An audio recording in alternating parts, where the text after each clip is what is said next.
Very good evening, very good evening, ladies and gentlemen. Welcome to the next talk in this series, which has been uh, created by the Italian Cultural Center at Mumbai with support from the CSMBS Museum and the logistical support from City India. We thank all our partners and our benefactors, and we particularly would like to thank the participants who have enriched this program with their questions and insights and very, very keen observation. Uh, and we would like to thank, of course, the anchor of this program, who is Reshma Nair, an art historian, and the support team of CSMBS and the Italian Center. Dr. Reshma Nair, today we understand you're going to share with us thoughts about La Pietà of Michelangelo, and it's over to you. The session is yours. Great. So I'll share my screen and then begin. Just so you can see my screen now, correct? Yes, good for us. Okay, thank you. So good evening, everybody. I will just try and get rid of this panel and then start talking. Before that, there's something I wanted to, two things I'd like to warn you about. One is I have a bad throat, so I might be coughing. Forgive me for that. And second, I will be pronouncing some Latin words. My Latin pronunciation is atrocious because sometimes it's Italian, sometimes it's English. So if you know any Latin, just look at what's on the screen instead of what I'm saying, because I'm not consistent. I just use what works best for me. Okay. Okay. So the work we're going to be looking at today is very famous, Michelangelo's Pietà, carved when he was quite young, and the work that brought him great fame.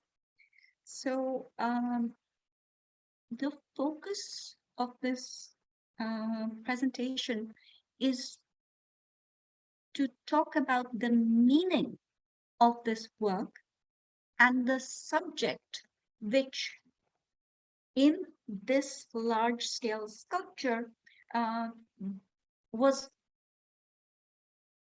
popularized by the work we're looking at right now. This sculpture is about 5 feet high, and it is extremely unusual in Michelangelo's art because it is highly finished.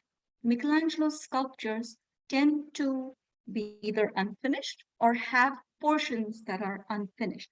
Whereas in this work, you see absolutely virtuoso carving in which he differentiates different textures. So let me just point out very quickly some different textures that you see over here.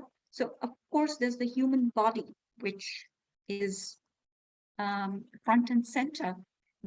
So skin, flesh, bones, muscles, veins. I mean, let me just, you can literally see the veins and the rib cage beneath the skin and flesh of the dead Christ.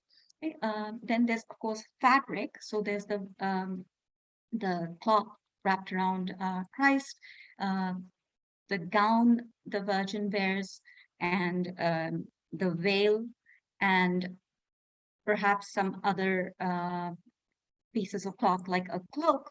There is also here beneath Christ's left foot a tree stump, so wood. Okay? And these rough looking edges that you see are part of the composition of the Pietà. So this is the base. You can see Mary's left foot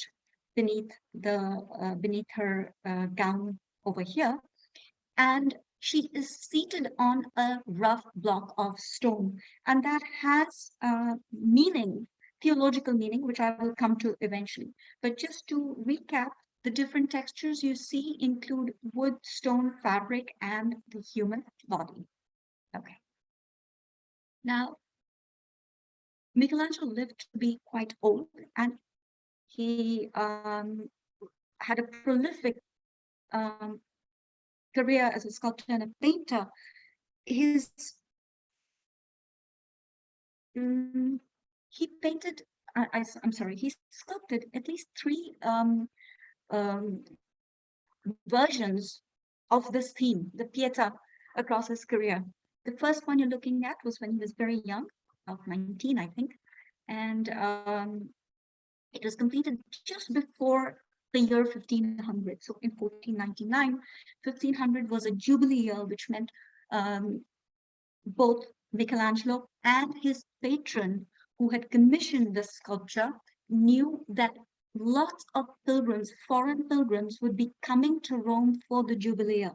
And this sculpture was going to be placed in a part of St. Peter's Basilica. So they expected foreign pilgrims to be looking at it in addition to the local population. Now, the image on the left, the Pietà that I'll be talking about today, as I told you, is highly finished. The other two sculpture groups you see are from much later in Michelangelo's career, towards the end of his life, and they have significant unfinished portions. I'm not going to be talking about these sculptures, but I want you to note the number of figures in each of them. So you'll see the ones on the left and the right have only two figures. There is the Virgin and there's the dead Christ.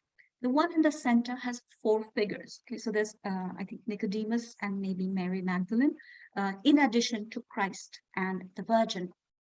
Okay, the reason I wanted you to think about how many figures are there in these compositions of the Pietà is that the Pietà, the word Pietà, the term Pietà that we use today is used rather loosely by us.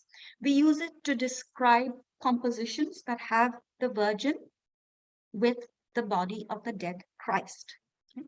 So there might be other figures also, but the essential components of a Pietà are the Virgin Mary with the dead Christ, her dead son, usually on her lap, but she's in some form or the other cradling him or holding him. Okay.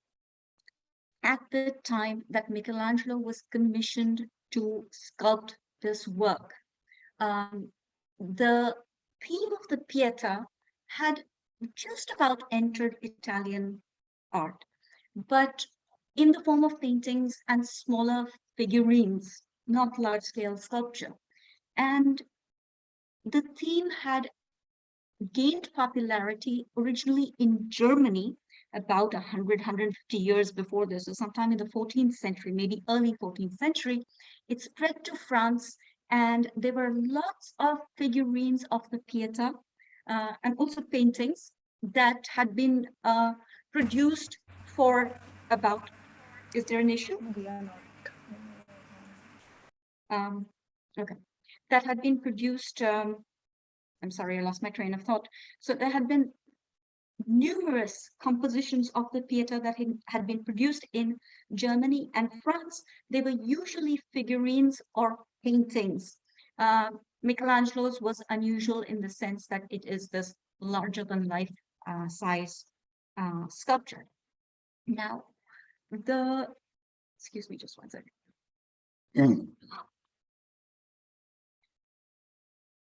In terms of the emotional component of the Pietà, the subject itself is one that conveys the anguish, the grief, the deep, deep sorrow of the Virgin at the painful, cruel death of her child.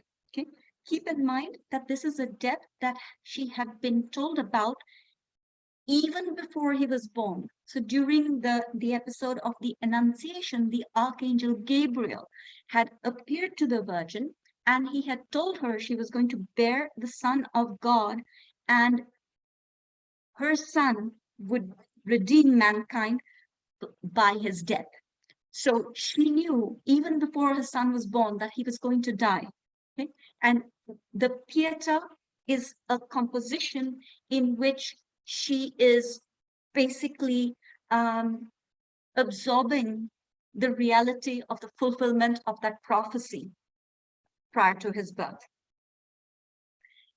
The northern compositions of the Pietà tend to be extremely emotional, in the sense that the Christ's dead body was depicted with a lot of wounds, very bloody, and with visible signs of torture. Okay, and the Virgin. So Christ was 33 when he died. His mother would have been about 16 years older than him, so not very old, but definitely much the mother. So 33, 43, about 50 years old. Okay, and the mother, Mary, was usually depicted as an older woman, burdened by age and the death of her young son in the prime of life. In contrast, what you have in this work by Michelangelo is an absolutely stunningly beautiful young girl as Mary. Okay? So Mary does not look like she could be the mother of a 33-year-old adult son. She actually looks like she might be younger than her dead son. And there was much criticism about this aspect of the sculpture, and I will come to eventually how Michelangelo responded to that. Okay? So in this sculpture, the theme originated, or rather originally this theme was popular in Germany and France. The patron was a French cardinal. Okay, so it makes sense that he would choose a devotional theme that was very popular in France. And when he commissioned Michelangelo to sculpt this, it was for his tomb, which was located in St. Peter's. Quick note about the original placement of this work. So I will show you slides of the floor plan of old St. Peter's, because that church was torn down, and the basilica that we know now as St. Peter's was built in its place. So the one that is that exists now, I will refer to as New St. Peter's, and the one in which this sculpture was originally located, I will refer to as Old St. Peter's. So this French cardinal was the ambassador to the Holy See from the French king, and there was a French connection also with the space in Old St. Peter's where he was, where he had his funeral chapel planned, and this work was going to be placed there. So a couple of things to keep in mind now as we go further. French patron selects a theme, a devotional theme very popular in France, and selects it for his funeral chapel in St. Peter's, and expects this work to be ready. The contract specifies this, that it would be ready in 1 year, which would be shortly before the Jubilee year of 1500, when numerous pilgrims from all over, including France and Germany, would come to St. Peter's. So both Michelangelo and the patron were very aware of the fact that while this kind of theme might be new and unusual for the Roman public or the Italian public, it would be very well understood by the French and German pilgrims who would shortly be visiting Rome and St. Peter's. Now, this theme is taken from a series of meditations called the Seven Sorrows of the Virgin. This is a series of meditations that had become popular in the 14th century, and the Seven Sorrows begin from Christ's childhood and end with his entombment. So I've listed them out here. I just point out 6 and 7. So once Christ is crucified, that's step number 5, and after he dies on the cross, his body is brought down from the cross. So that's called the descent from the cross. And his body is then prepared to be entombed, and his body is entombed. That's the entombment. So between these two episodes, when the body is brought down and the body is put in the grave, at some point, we can expect that Christ's mother would have spent time with her son's body, would have grieved over her son's body. Now, there is no narrative that says this specifically. This is a contemplative, meditative, devotional theme. And the word pietà in Latin and Italian has connotations of pity. So you feel extreme sadness for the grief of the Virgin at the loss of her son. If you're a believer, you feel that grief also for the painful death that Christ died to basically save your soul. And that pity, as you meditate upon it, as you contemplate it, turns to piety. So both the words pity and piety are encompassed in the term pietà that we use nowadays for these works. Just a quick reminder that when we talk about a pietà composition, you have to have the Virgin Mary and the dead Christ. You might or might not have other figures, but the essential component is the Virgin Mary and the dead Christ. And I would think usually that is it, but there are certain works. For example, here we have what is called one of Michelangelo's 3 Pietas in the center, but you do have other figures too. Now there's another compositional point that is of great importance in understanding the beauty, not just of the figures, but also of the composition of Michelangelo's Vatican Pieta. So out of these 3 Pietas, the Vatican Pieta, the one I'm calling the Vatican Pieta is the one on the left, which he did when he was very young and is now in the Vatican. So it's just an easy way of identifying the one I'm talking about. Now, if you think about it, forget about Christ and his mother, think about any mother and her adult son. Okay, so a mother seated and the adult son lying on her lap. It's not a coherent composition because the adult son is most likely to dwarf the mother, and it's not going to be a balance. It's not an easy composition to devise. And Michelangelo has done it exceptionally well in such a way that unless you are made aware of this or you look very carefully, you don't even realize that there is this oddity to his Vatican Pieta. The fact that the body of the dead Christ, a 33-year-old man, is being born in the lap of a woman. Okay, so I'm not going to mention her age right now, because whether she's depicted as youthful or matronly, it's still a composition that would be very difficult to make believable, and yet that is exactly what Michelangelo does really, really well. So by focusing on the finish of the 2 figures, the beauty of their bodies and faces, and the placement of the fabric of Mary's clothing in a very innovative manner, Michelangelo arrives at a composition that is extraordinary, not just in its beauty, but also in its disposition. Okay? Now,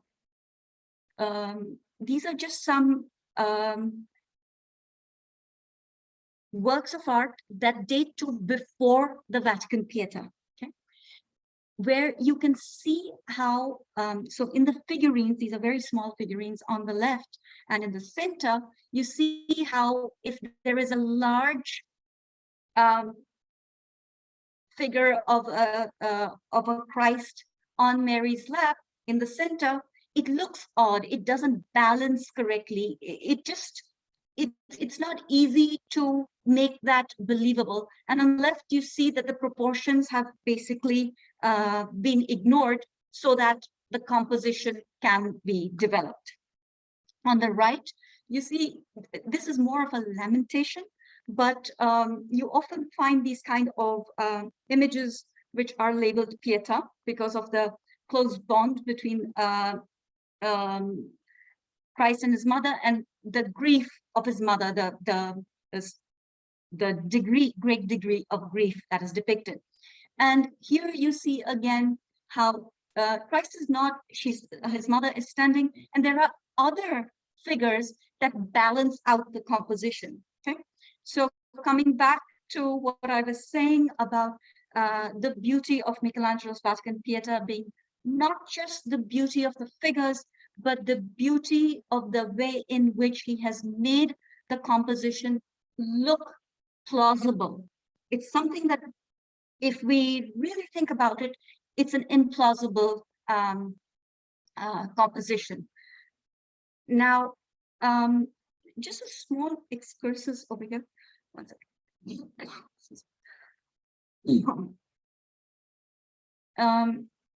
If you look at the left hand of the Virgin, so her proper left hand, that's this one.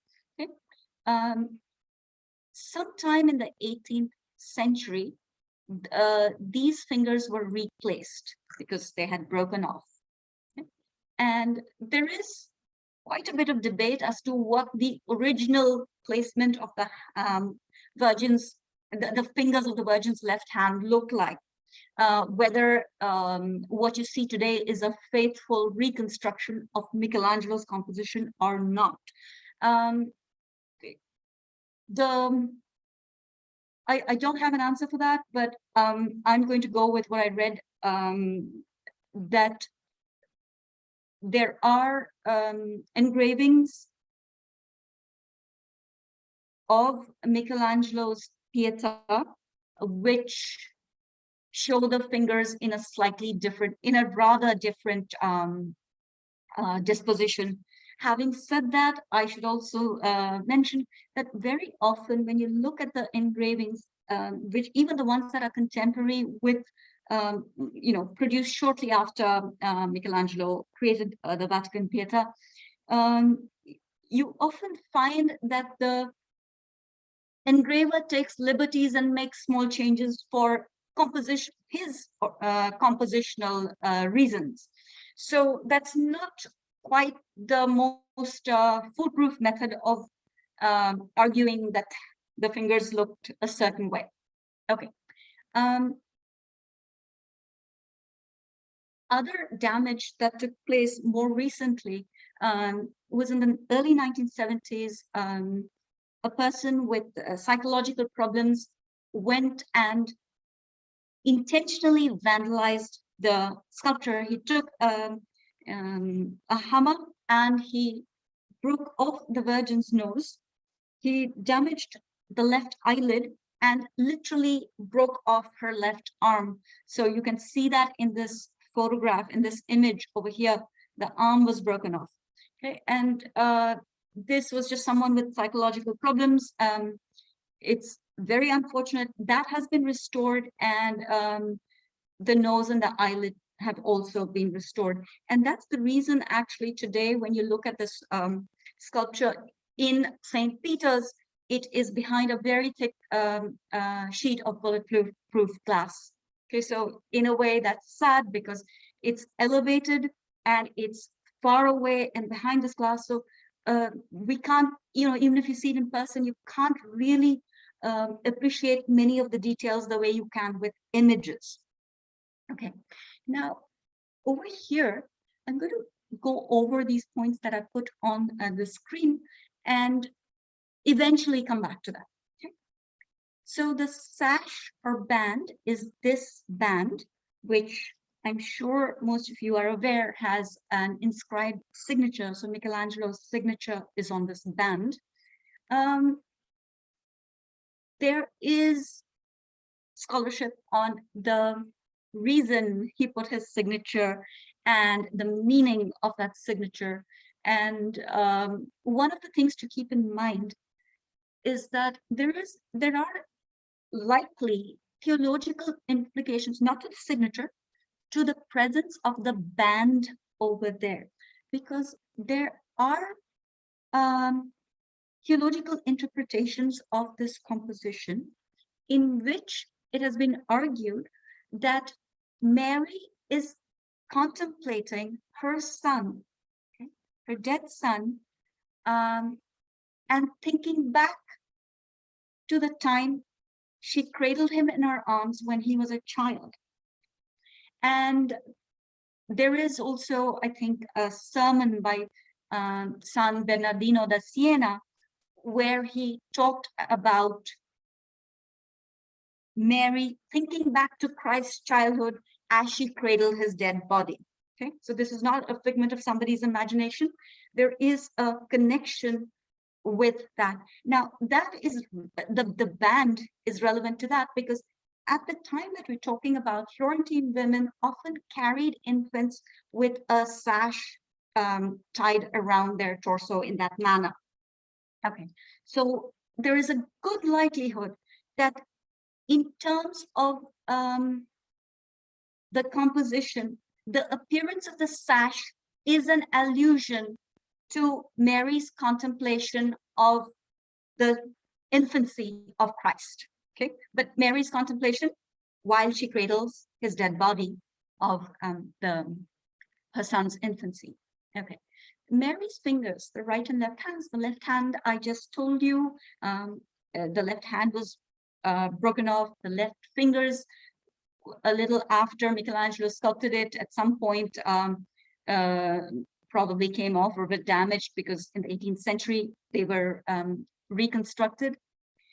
When it comes to her right hand, there's something very interesting. So her right hand holds his body up. Think about this too. I'm digressing, but again, a frail mother holding her adult son's dead body probably would not be this much, this poised and doing it as easily as she seems to be doing it. Okay, so again, here you have Michelangelo just deceiving our eyes with the beauty of the sculpture, where you're not really focusing on whether the mechanics work. You're just looking at it in awe and thinking how beautiful, how lifelike, how naturalistic, when actually it's not quite naturalistic if you were to look carefully. Coming back to the fingers of Mary's right hand, you will notice that her hands do not touch his body. Now, there's a little bit of, I would say, a contradiction here, because her hands don't touch his rib cage or his the side of his body, but his arm, I'm assuming, touches her fingers. Okay.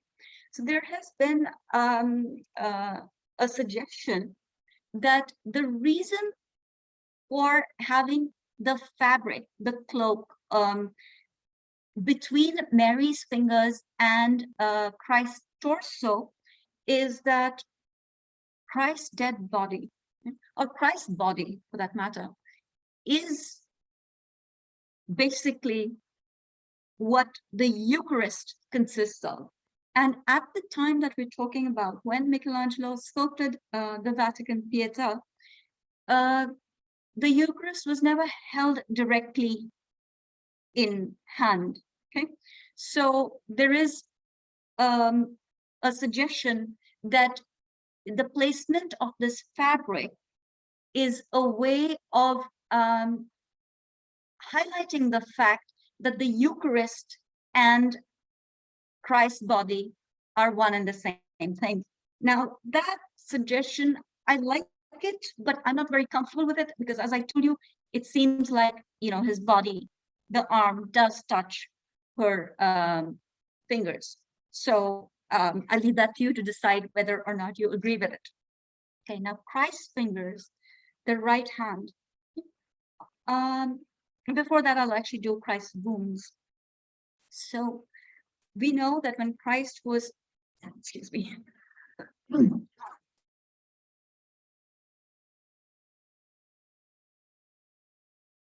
When Christ was crucified, it was a very brutal way in which he died. He was literally nailed to a cross. He hung from that cross. His side was pierced with a lance, and he had shed a lot of blood, and his body was worn out, if you will. What you see here, basically, there's not much of an emphasis on the wounds of Christ, on the suffering that his body endured. In fact, if you look at his right hand, you see where the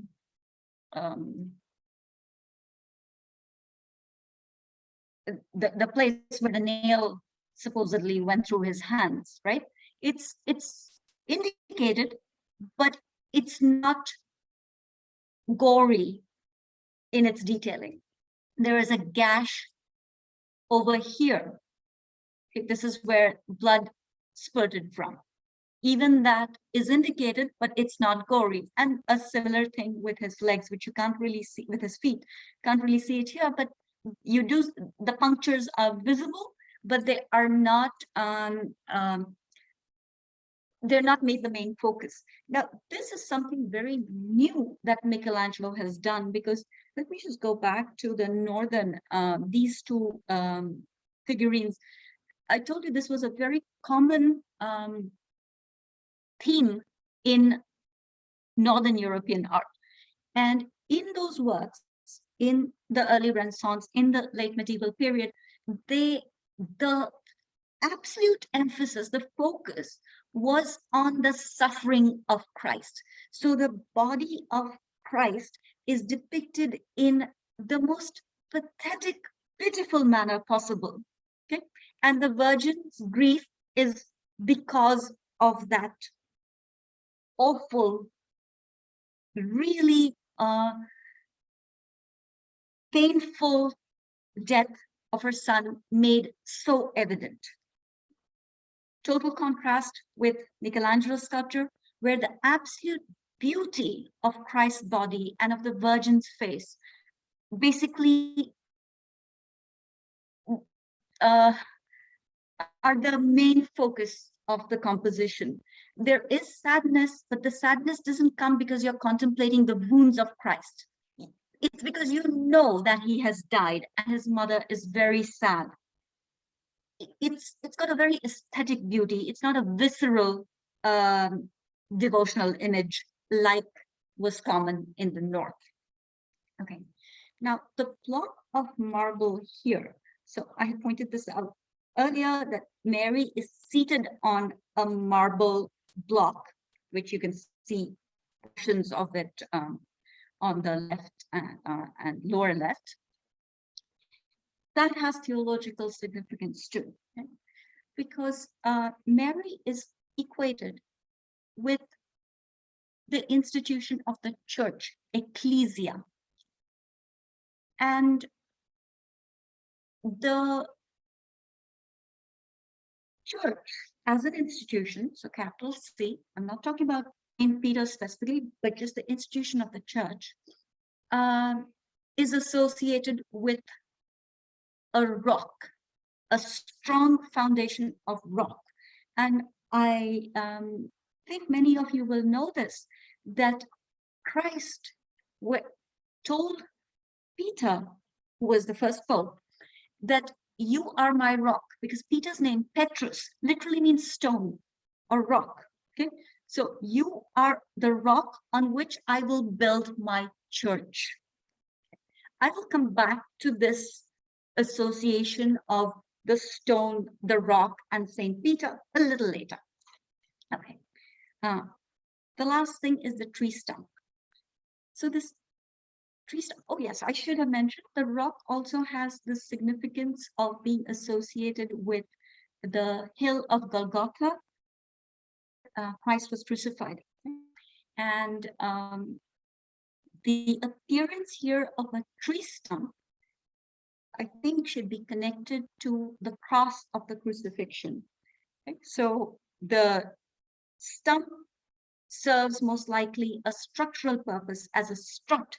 So, it ensures that Christ's leg is not dangling in air and susceptible to breakage, but it also has a thematic significance because it can be related to the cross on which Christ was crucified and from which he has been, his body has been taken down and will be shortly entombed.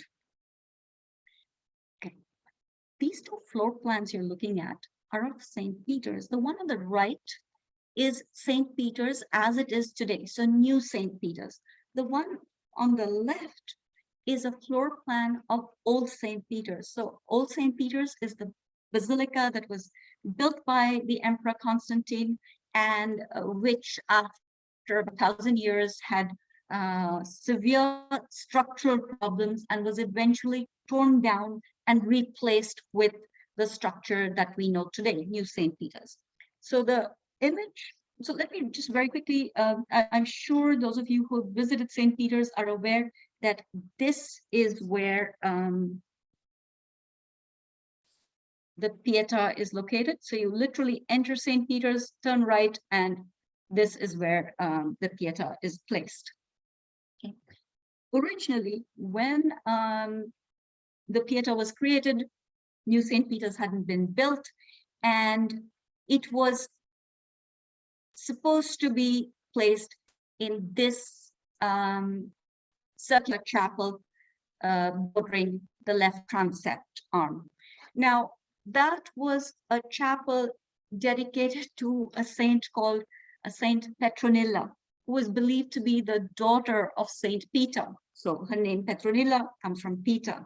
Okay, and this chapel of Saint Petronilla had a very strong connection with French royalty. Okay, and it was in this chapel that the patron of Michelangelo's Vatican Pietà had commissioned the sculpture, or rather had for which the patron had commissioned the sculpture. It was supposed to be placed in here, and it was placed within this chapel. Now, we don't know anything about, at what height it was placed, where exactly in the chapel it was placed. We just know that it was meant for the cardinal's tomb. Okay, so quick chronology of the Pietà. So in 1497, the French cardinal wrote a letter about a very large block of marble that he wanted from Carrara. And a little later, within a few months, Michelangelo came back to Rome with a marble block, which was evidently the same one that had been ordered, because keep in mind, this kind of a large marble block was not something you just go to the market and buy. And Michelangelo was very, very particular about picking his own blocks, and would spend months in the quarry identifying the block that he wanted. And in this case, it was around March 1498 that he arrived in Rome with the block. Okay. In August, there was a contract signed, and there are a couple of really interesting points in this contract. One was the amount that was to be paid to Michelangelo for that. The other thing is that there was a time given. So 1 year to complete the sculpture for the Cardinal's tomb. Okay. And Michelangelo more or less stuck to that, which is a big deal because he often left his works unfinished, and he was infamous for it. Okay. Now, Michelangelo had a friend, Jacopo Galli, who dealt in antiquities and sculpture, and he was, I'm not getting the word right now, but a guarantor in a way to this contract on Michelangelo's behalf, where the contract mentioned, or Jacopo Galli mentioned, that he was confident that once the sculpture was complete, it'd be the most beautiful work of marble in Rome, and one that no living artist could do better. Okay, I have put that last bit into italics because the living artists, okay, that no living artist could do better, unsaid is the fact that only the ancients, the best of the ancients, might surpass what Michelangelo was going to create out of this block of marble for which this contract had been signed. Okay, now fast forward to a year later, the patron was elderly. He died shortly before the sculpture was finished, which is really sad. But in one of his letters before he died, he had written a description to someone of the sculpture, and the description corresponds quite closely with the sculpture. So we can assume, you know, he had seen the sculpture almost coming to completion and was pleased with it. Okay. Now, 1500, as I told you, was the Jubilee year. So that's when you'd have had a lot of pilgrims from all over coming, and for sure, the pilgrims from Germany and France would have identified with the theme of the sculpture. Okay. Now coming to the inscription, what is referred to as Michelangelo's signature on the sash, excuse me.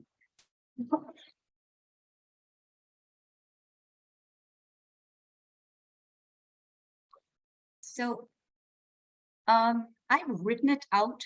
It's not perfect because what this sign I've used is not correct. Actually, over here, between the A and the G, there is this mark, okay, which I'll come to in a moment. Just keep in mind, it looks sort of like the Greek omega. It's a ligature used in Latin, especially in manuscripts, medieval manuscripts, Renaissance manuscripts, to connect two letters and indicate that there's another letter between them.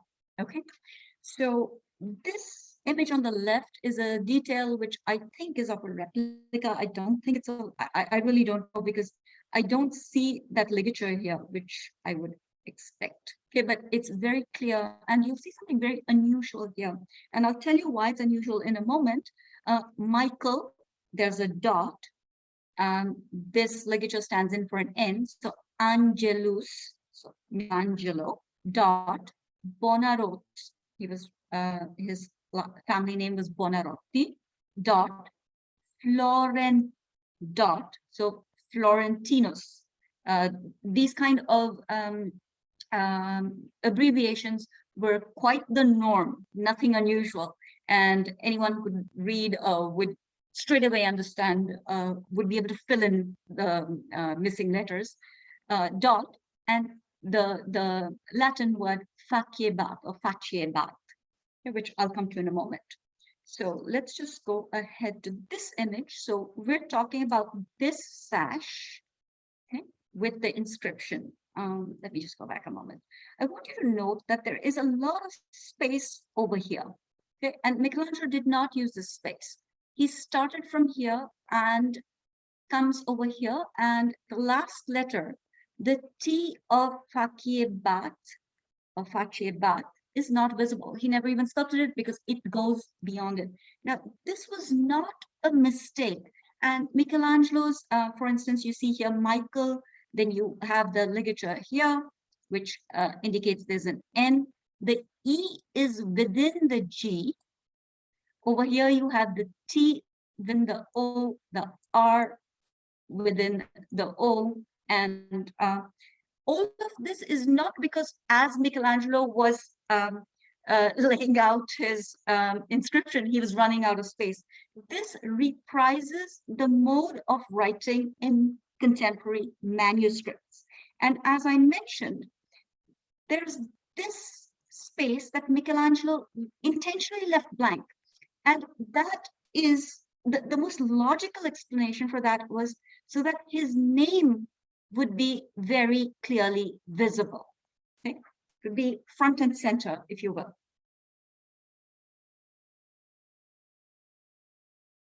Okay. Now, Michael Angelus Bonarotus Florentinus Tacebat. Okay. Michelangelo Bonarotti from Florence, or the Florentine, was making this. Let's see what the implications of this inscription are. Okay. I see that we have about 5 minutes left. I'll try and finish in 5 minutes, might take 2 or 3 minutes more. Now, on the right, I've included an image of a drawing by Michelangelo on which he has signed. And Michelangelo was a prolific letter writer and poet. So we have his written signatures on multiple documents. And the spelling he uses in his informal writing is very different from what you see here. So you never have the Michael, the Mikhail. It's Mikel, and it's usually not Angelus, but Angelus. So the G precedes the N in the written things. So it's not very clear, but I'll just read it out to you.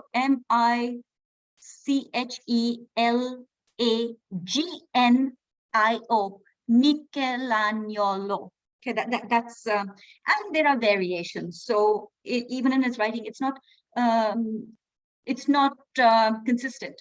But you never have this form of the AE. Okay? So this is very intentional. The way Michelangelo has written his name out, and even though technically this is an inscription of his name, an inscription of authorship, it is appropriate to call it his signature. And he has spent a lot of thought in devising how the signature is written. Now, one key point, which is actually very simple, excuse me,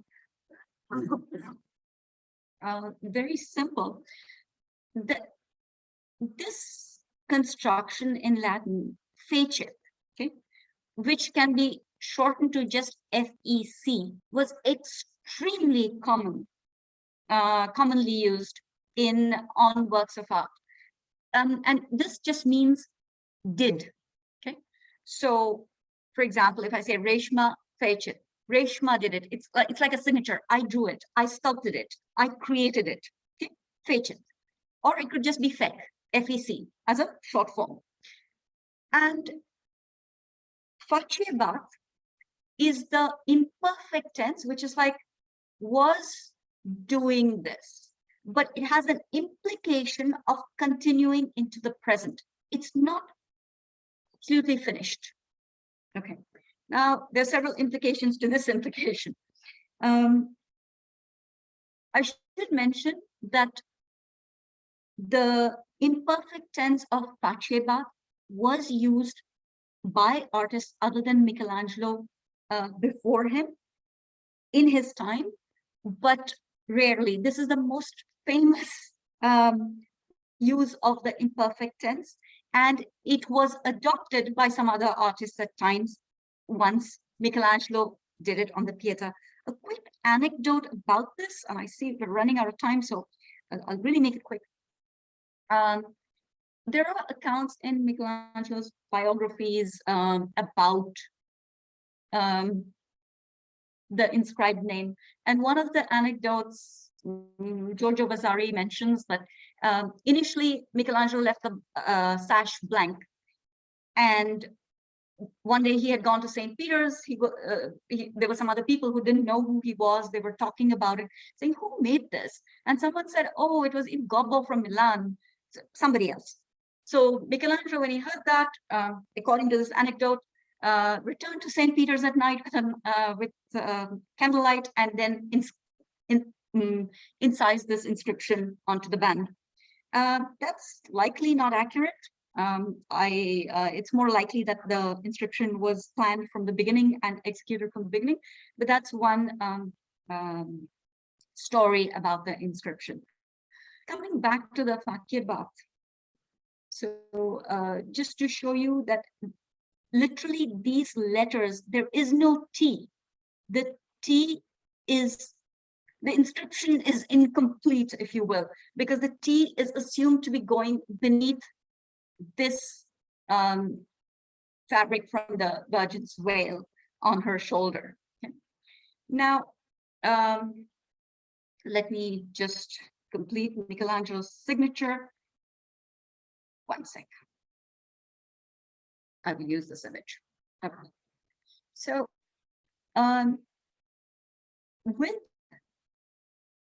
the likely reason that Michelangelo chose to use the imperfect tense instead of the perfect tense is because he was positioning himself as a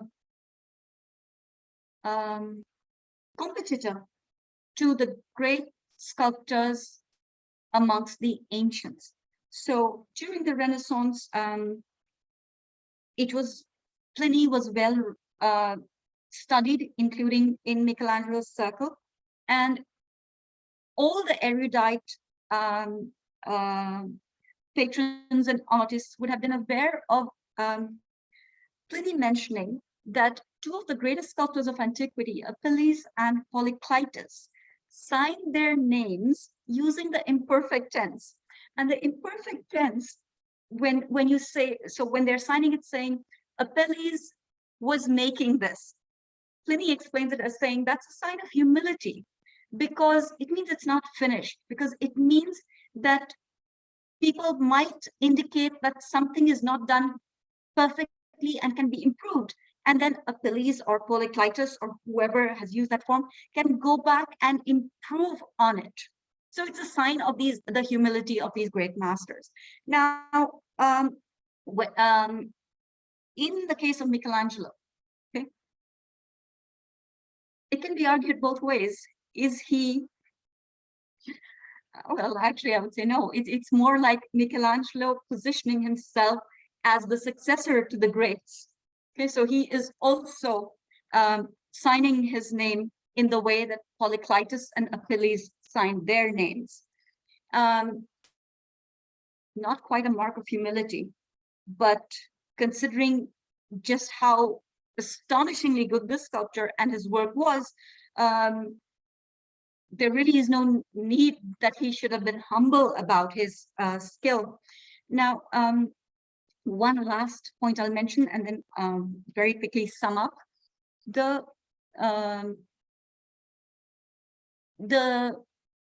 use of Michael Angelus, okay, instead of Michelangelo,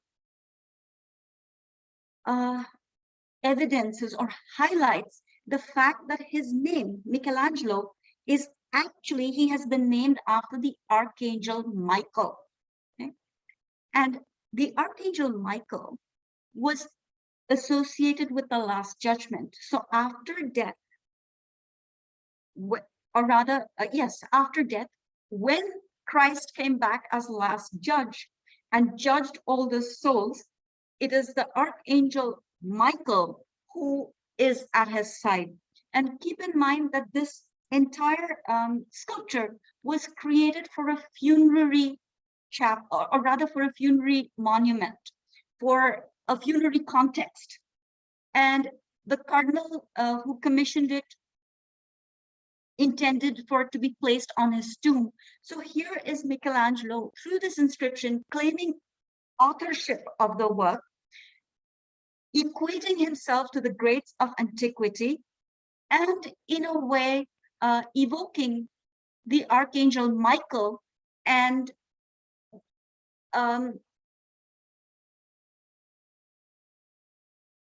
declaring implicitly that this is an unfinished work. So judgment, there is scope for improvement. And this relates not just to the work, not just to the Vatican Pietà, but to his life itself. Because Michelangelo was a deeply religious person, even all the more so as he got older. This was done when he was very young. Okay, almost done. Last point, the youth of the Virgin Mary. I told you this was criticized. I see him over time. I apologize for that. I'll take 3 minutes. The sculpture was criticized because the Virgin looks so young. She looks like she could be the daughter of Christ, not his mother. But there are also connections where the youth of the Virgin can be explained in a very coherent manner. Now, the anecdotal explanation given in one of Michelangelo's biographies is that when Michelangelo was told, this is incorrect because the Virgin is too young as the mother of Christ, she should be an older woman. Michelangelo responded saying that a woman who is so pure and chaste will not age or be ravaged by age. Her physical appearance will remain pristine because she is so pure. Okay. Now, final point, that Michelangelo was very well versed in Dante, and there are anecdotes of him when he was in Bologna, staying with his host, who would have Michelangelo read Dante to him, and Michelangelo even knew a lot of passages by heart. And one of the most famous lines in Dante is the first line of the last book of the Divine Comedy. So in the Paradise, Canto 33, it says, Vergine Madre, figlia del tuo figlio, Virgin Mother, daughter of your son. Because keep in mind, and this line is addressed by Saint Bernard of Clairvaux to the Virgin in the Divine Comedy. Keep in mind that Christ, as a member of the Trinity, is God, and every human being is a child of God. So there's a very simple theological explanation to the youth of the Virgin, if you can relate it to this verse from Dante. Okay, with that, I complete, and I'm happy to take questions.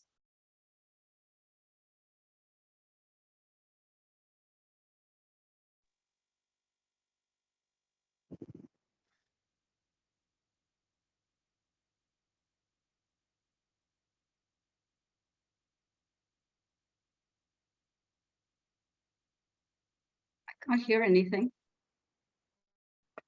Hi, thank you so much, Reshma. Okay, I was so worried. I thought maybe at some point I lost everybody. And No, this is wonderful. Thank you for this. And I'm sure there are lots of people who are waiting to ask some questions. So I'll just simply pass it on to the gathering here. Sure. So yes, please. What is the line across the forehead of Mary? Asks Adil Desai. That's a type of very transparent veil. Let me just pull up and a close-up of her face. You'll see something similar on the Mona Lisa and other images of women during this period. So she's wearing a head covering, on top of which there are others. And you'll see similar, if you look at the Mona Lisa closely, you'll see something similar in various images from this time.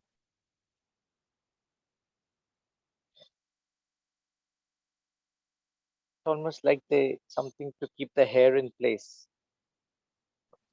I don't know. I don't. Yes, any other questions?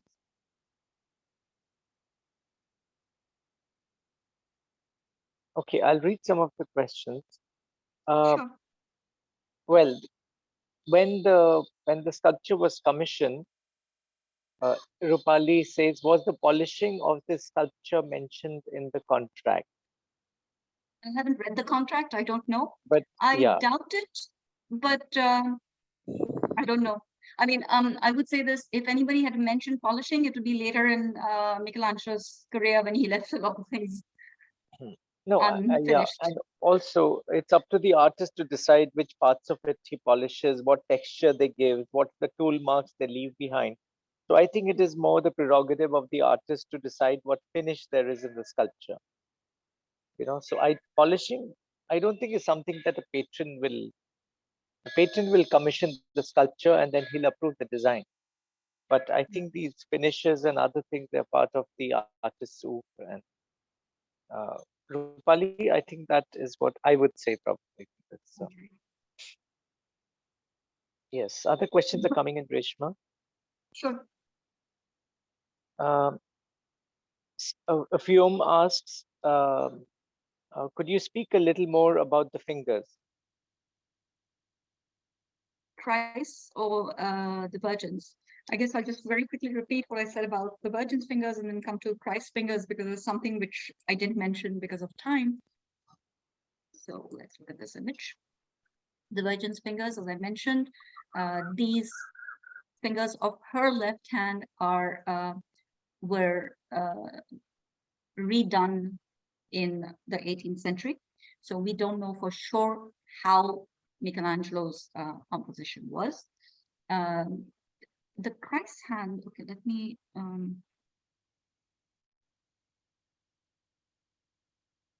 just zoom in. So if you notice, Christ's fingers here are on either side. So his pointing finger and middle finger are on either side of the fold. And this is not quite accurate for a dead body. Okay, so he's been brought down from the cross, presumably placed on the Virgin's lap, and his body is lifeless. So this placement is not it's not accurate. Okay? And it has been suggested that this is a reference to the fact that Christ will be resurrected. Okay? That there is the possibility for life. I mean, there are a lot of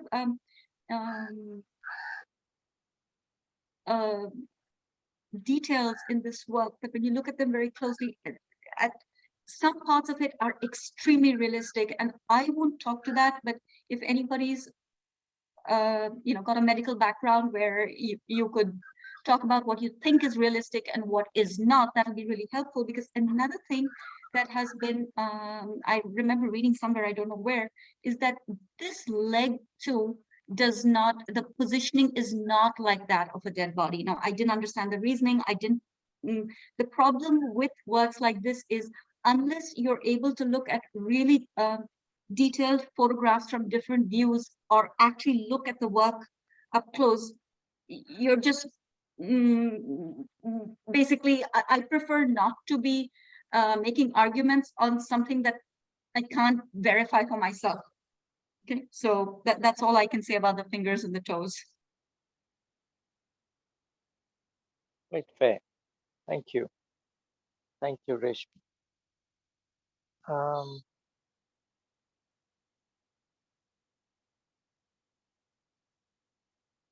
So Divya says that since the artist used to sketch the sculpture first, and that means there were these drawings that there were of the sculpture before he started working on the stone,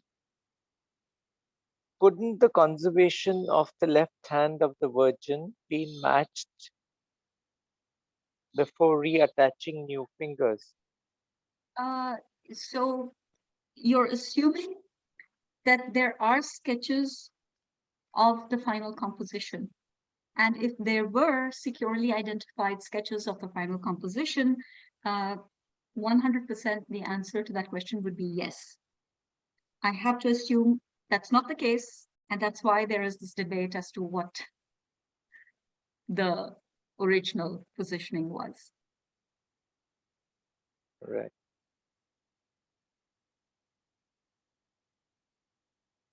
have something that is especially come up. Well, these are compliments that are coming in. There's one from an attendee who says, "Why is Mother Mary called the Sorrowful Mother?"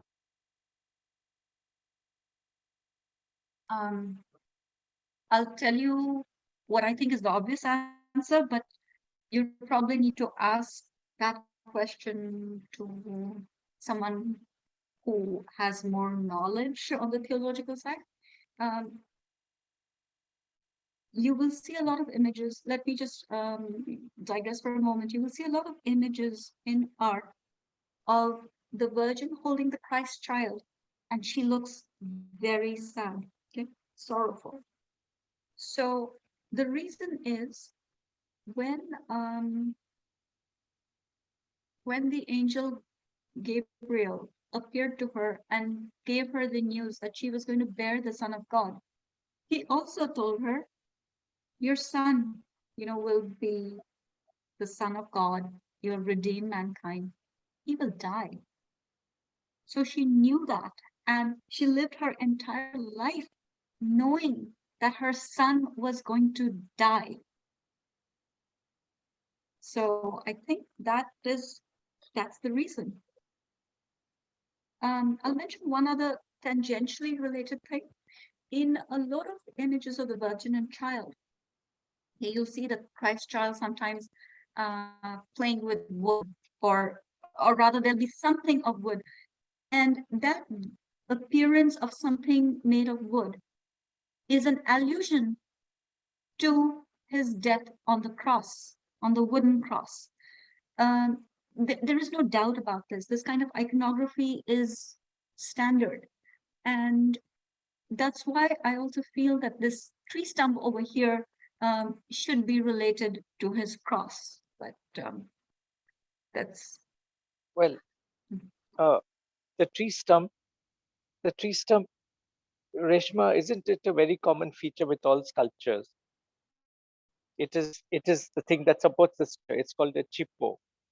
So all sculptures have a tree stump struct. at the back in a way that, No, because otherwise usually the marble sculpture would be unstable. All sculptures. yes. So it's a little like if you think of Michelangelo's Bacchus. Oh wait, let's not go there. Let Yeah, me let's not. Yeah. say this. If you think of ancient sculpture, you know, a standing nude figure made of marble, because the tensile strength of marble is low, there's a good chance for breakage because the upper half of the body is larger than the lower half.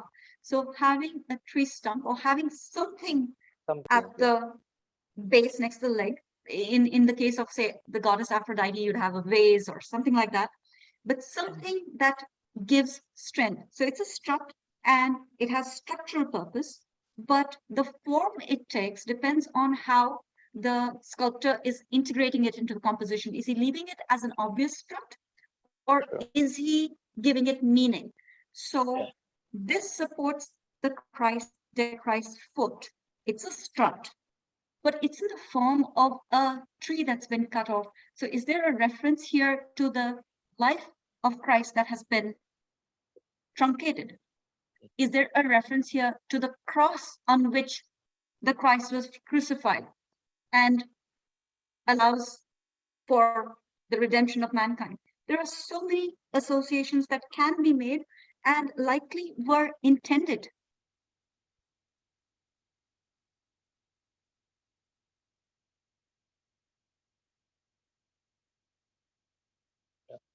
Thank you. Thank you for that, Reshma.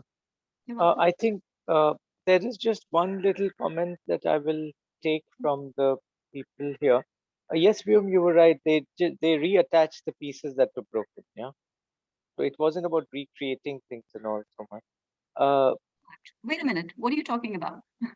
no, this is they were talking amongst themselves Oh, about, okay. No, because the did fingers they of the not Virgin are not reattachment, it's recreation. Okay. recreation? Yeah. Yeah. But the person who with the hammer vandalized it, that hand was reattached. But that hand already had the reconstructed fingers. Right, right. And this is like old reconstruction. Uh, uh, is there anybody else who would like to ask something? There was one in the chat, Reshma, if you want to see that directly, if you feel. So I go to the chat or the Q&A? The chat. The chat, the chat. The chat, yeah, I am.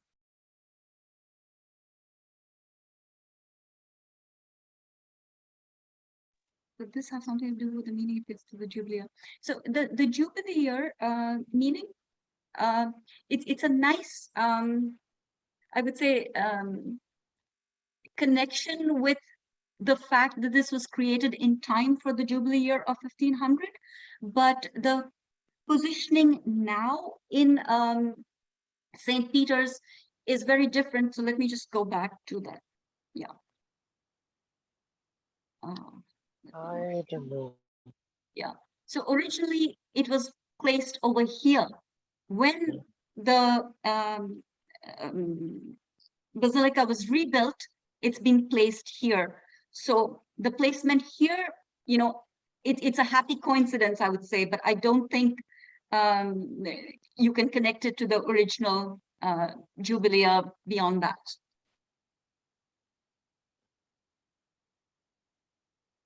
Right.